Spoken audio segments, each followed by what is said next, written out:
Всем привет с платформы Stratford International. Отсюда каких-то 11 минут, и мы будем в небольшом местечке, где играет футбольный клуб Ebbsfleet United. Они идут всего лишь на 21 месте в 5-м дивизионе в национальной лиге. Оттуда, в общем, рукой подать до лиги, но не Ebbsfleet'у, ха-ха. Сегодня они будут сражаться с гигантом национальной лиги Oldham Athletic. Господи, команда, которая стояла у истоков премьер-лиги в сезоне 92-93, теперь играет в национальной. Интересно будет посмотреть, как они дошли до жизни такой, но не сегодня. Сегодня рассказ будет про Ebbsfleet, они тоже весьма любопытные, поэтому не выключайте. Неужели вам не интересно, как этот маленький клуб будет сражаться с гигантом?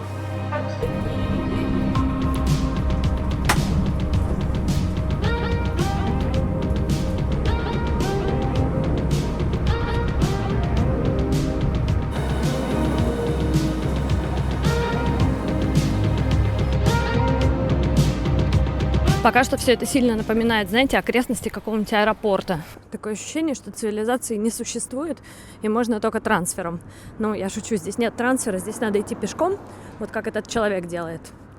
Но пока я не впечатлена. На самом деле город называется Грейвзенд, и рядом с ним находится город Нортфлит. И, собственно, команда раньше называлась Грейвзенд и Нортфлит.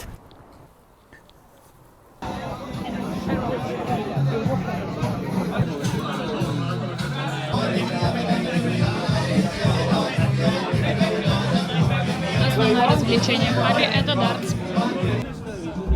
Привет. Здрасте, здрасте, еще раз всем привет. Снова на канале у Маши.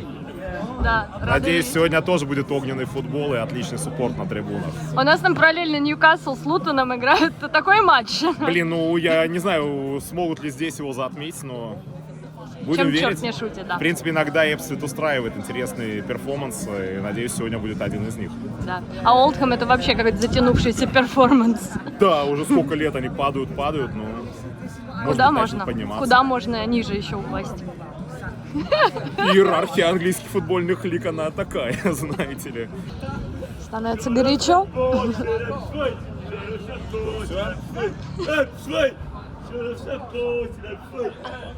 So you went from Oldham, all the way from Oldham? Oldham, yeah. How long did it take you? 4 hours.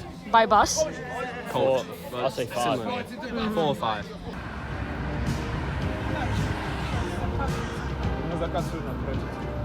Облака. Вот есть некоторые клубы, где невозможно купить билеты уже на входе, потому что слишком много людей ходит. Я думаю, что здесь тоже много народу, но все-таки билеты есть, потому что стадион большой. Человек, уважаемый шаг. Белицкий у нас, смотри, дети. The home of the fleet.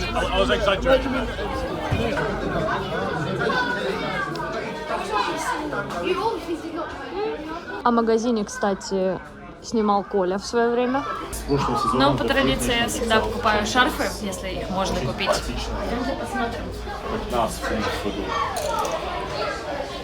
Серый, кстати. То, что надо. Берем.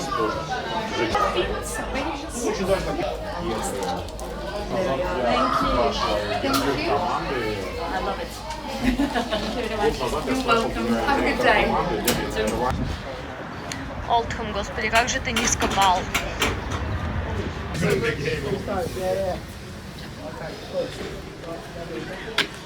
Thank you very much.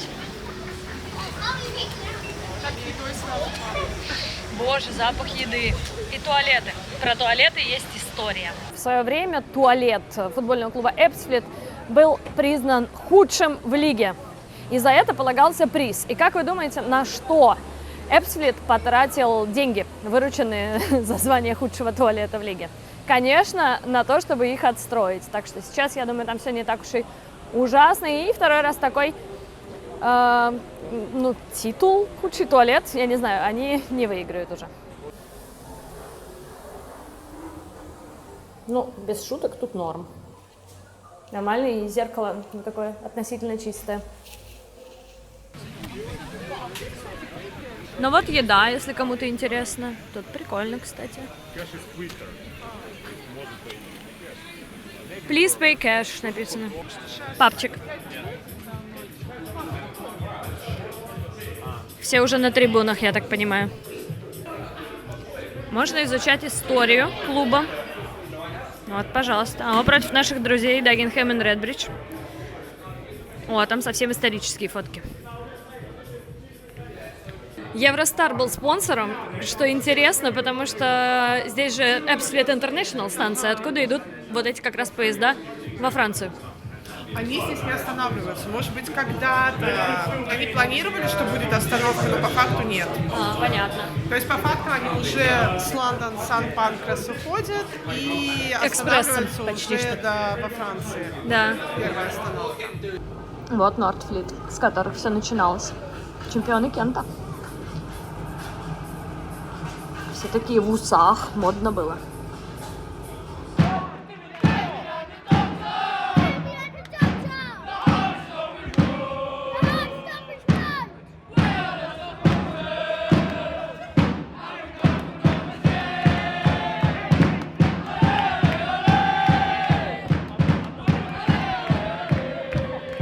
Раз уж ты заскочила к нам в Эпслет, ну я говорю к нам, потому что я сюда довольно-таки часто прихожу, я решил тебе подогнать вот такой подарок.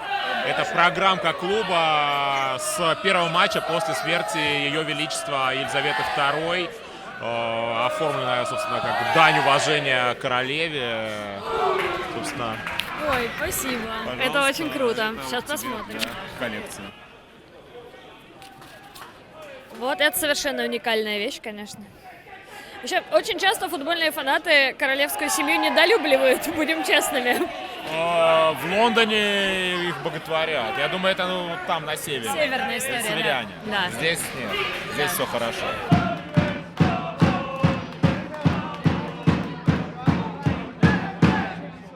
Вообще с Эпслетом произошла в свое время очень интересная история. Это, пожалуй, самое интересное, что вообще происходило с этим клубом. Дело в том, что онлайн-компания, да, MyFootball Club, искала, какой бы клуб им приобрести, каким заняться, и в итоге этим клубом стал Эпсфлит. В 2007 году ребята из MyFootball Club собрались, скинулись по 35 фунтов и купили Ebbsfleet United, стали им управлять. Все решения о стартовом составе команды, о трансферах, вообще обо всем принимались онлайн по итогам голосования. На пике, собственно, формы, так сказать, управления клубом, там 32 тысячи человек участвовало, но, к сожалению, вот прямо такая движуха продлилась всего лишь один сезон, то есть в 2009 году уже было всего лишь 9 тысяч человек, и, естественно, у клуба из-за этого с финансами тоже стало не очень все хорошо. Но при этом за период правления MyFootball Club Ebbsfleet United взяли все свои трофеи. Во-первых, они выиграли FA Trophy, это, по сути, Кубок Англии для команд нон-лиги, и взяли Kent Senior Cup, то есть Кубок графства Кент. Все это было во времена управления болельщиками. Ну а потом, я не знаю, можно ли так выразиться, но в клуб пришли арабские деньги. Сейчас он принадлежит кувейтским предпринимателям. Ну и вы можете посмотреть, какую красивую трибуну они здесь отстроили.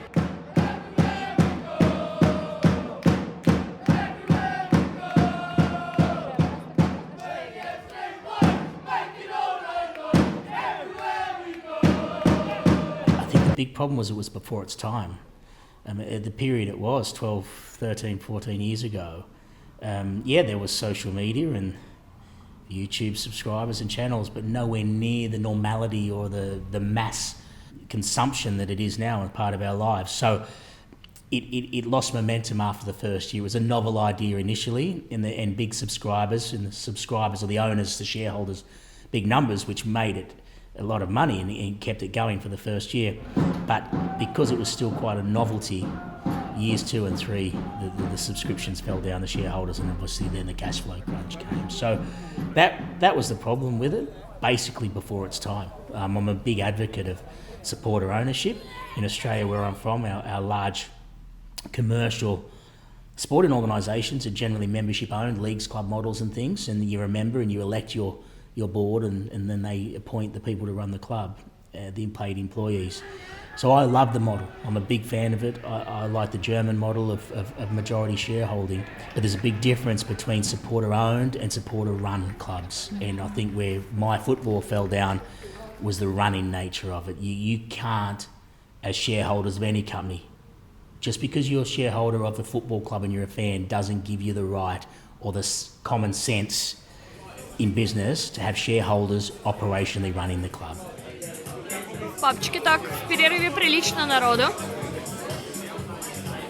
Смотрите, можно в первом тайме сделать предзаказ. Но все уже разобрали, но вот типа тут предзаказы такие. Just by definition, your wonderful subscribers are all football supporters of all various clubs around the world. And as great people as they are and knowledgeable as football and how many games they've seen, 100 of them in a room, everyone will disagree who the best player in their team is. Everyone will disagree with whether that striker is a good striker, and everyone will disagree with each other. So by definition, it can't work to run the club. But owning clubs for fans, perfect. No,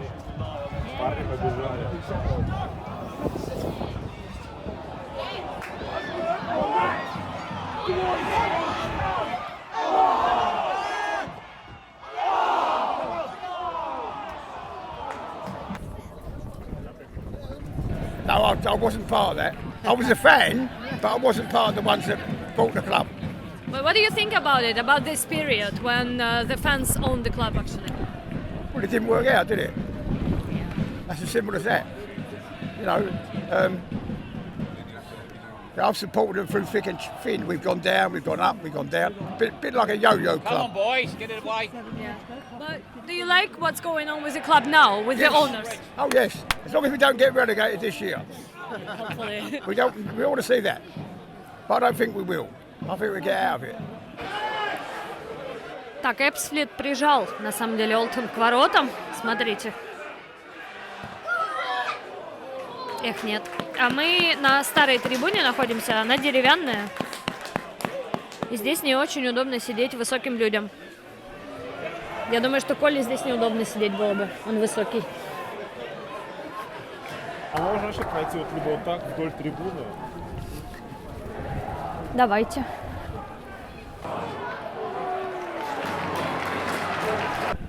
Такой уголок Германии здесь.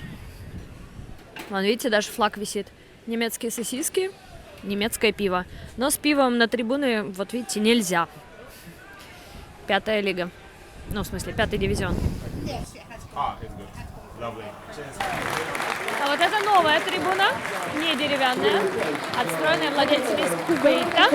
Очень даже неплохая. Кстати, болельщиков много. The ownership here, the Al Hamadi family, KEH Sports, genuinely good community owners, and they are here represented. They walk to the station, they walk to away games through the train station. They're not elitist, they're not up in behind the glass, you know, looking down upon their kingdom. That's not how they operate, and they haven't since the day they walked in here. That's very special for foreign ownership in this country, and it creates a sincerity between the ownership and the supporters. And I'm not a chief executive who can sit behind the glass and eat a sandwich and watch the game of football. You know, today I watched the first half. I always go when we're at home for 15 or 20 minutes into the corner, the Geeks Corner, and watch from there to get a perspective, but also to see how the beer line's going, whether we've got any security issues, what we're doing. So, no, look, the beauty of English football at this level is the ability to do that, and we've got such a wonderful supporter base and club that you're able to do that because they don't take liberties with that. They don't abuse that privilege of having the access. They're very intelligent, they ask good questions and they listen, and they speak up when they need to. Вот смотрите, настоящая медиатрибуна здесь. Но национальную лигу показывают по телевидению иногда. Как и сегодня, собственно. Настя рассказала, что там идет трансляция матча Эпсфлита. Ну, мы все равно тут снимаем, никто нам ничего не сказал, если честно. Ну что, на самом деле игра довольно интересная, несмотря на то, что нули, напряженная, особенно в последние минуты, когда сначала Эпсфлит смотрелся намного лучше, потом как-то Олдхэм имел пару моментов, но вот, может быть, сейчас последние атаки, может, мы хоть что-то увидим. Я, конечно, всегда за то, чтобы выигрывала та команда, про которую я снимаю. А вот во втором тайме на поле, мне кажется, есть только одна команда. Но вы знаете, кто это? Это Джордан Айп, он в Ливерпуле играл в свое время. Вот эта встреча.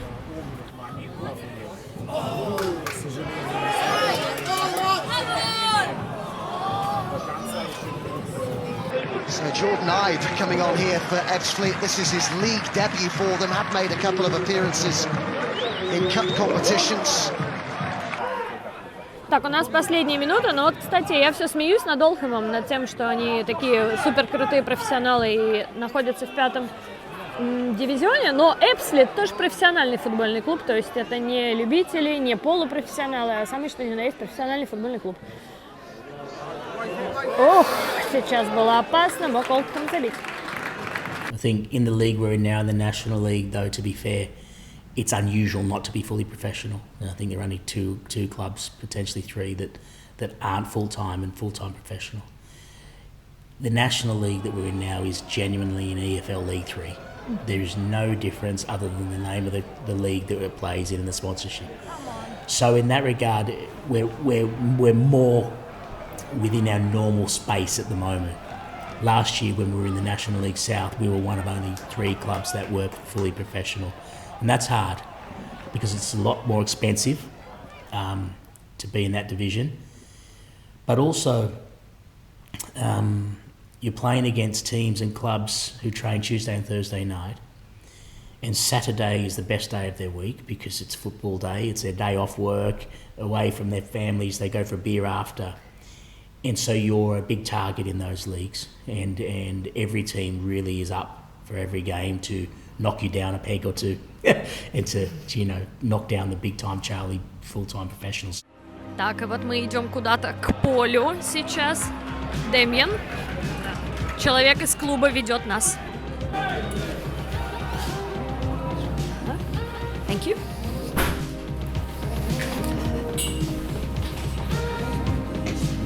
Ага.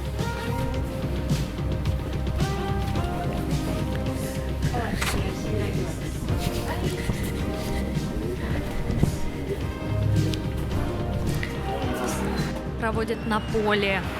Смотрите, мы в подтрибунке. Thank you.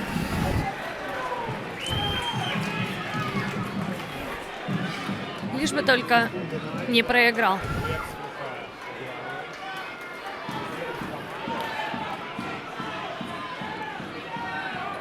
Ну давайте Эбсфлит выиграет. Тут все такие милые. Я только за то, что Болтхэм поскорее вернулся в лигу, но Эбсфлит очень классный. Все.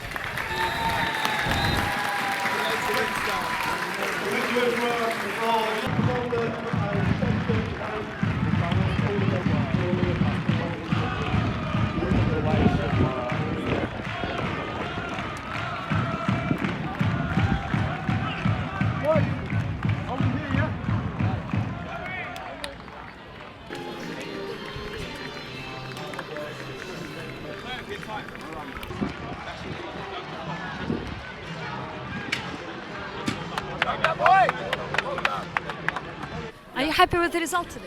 I mean, we think we could have got the win, but we're happy that the draw's in the next step, so we've got to keep going, keep fighting. Thank you very much.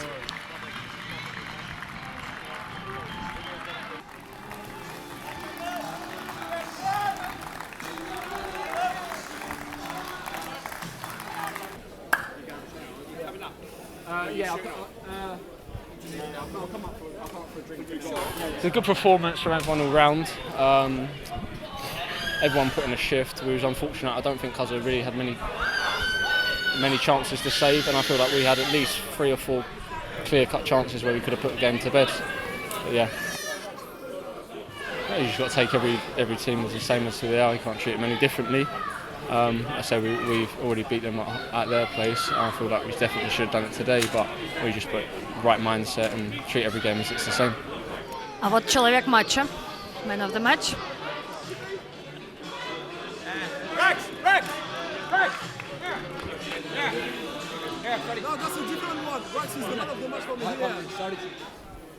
И даже собачка тут есть, смотрите. So, what are future plans for Ebbsfleet United? Maybe, I don't know, new stadium. What goals? What are the main goals of the club now? Well, the main goal is to keep doing what we're doing and be as good a football team on the pitch as we can. And there are a number of goals which would be ideal to achieve in the next 5 to 10 years. And the club's never been in the EFL, so that would be wonderful to get there one day. It's always an underlying goal. In the short term, basic sustainability is a massive challenge for this club and all football clubs in England. Majority, there's a few that aren't, but mostly 99%.